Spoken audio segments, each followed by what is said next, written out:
السلام علیکم ورحمۃ اللہ وبرکاتہ۔ ناظرین و سامعین، امید ہے کہ آپ حضرات خیریت سے ہوں گے۔ دینی و علمی دانشگاہ ایشیا کا عظیم مرکز دارالعلوم دیوبند نے بہت ہی اہم اعلان جاری کیا ہے۔ یہ اعلان دارالعلوم دیوبند کے طلباء کے لیے بھی ہے اور ان لوگوں کے لیے بھی ہے جو دارالعلوم میں طلباء سے ملاقات کے لیے جاتے ہیں۔ وہ اعلان کیا ہے آپ حضرات اپنی اسکرین پر ملاحظہ فرمائیں گے۔ اس سے پہلے آپ سے گزارش ہے کہ اگر چینل کو سبسکرائب نہ کیا ہو تو چینل کو سبسکرائب بھی کر لیں اور اس ویڈیو کو دوسروں تک شیئر بھی کر دیں۔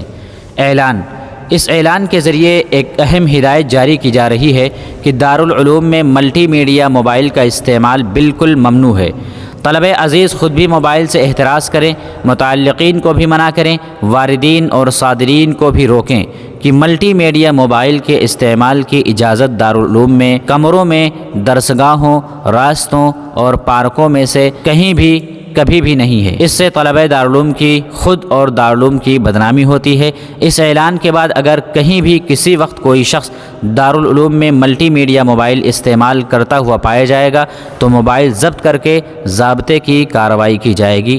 ناظم اعلیٰ دارالاقامہ دارالعلوم دیوبند۔ تو ناظرین اکرام، دارالعلوم دیوبند نے یہ بہت ہی اہم اعلان جاری کیا ہے۔ آپ حضرات اس کو دوستوں تک شیئر بھی کریں، چینل کو سبسکرائب بھی کر لیں۔ السلام علیکم ورحمۃ اللہ وبرکاتہ۔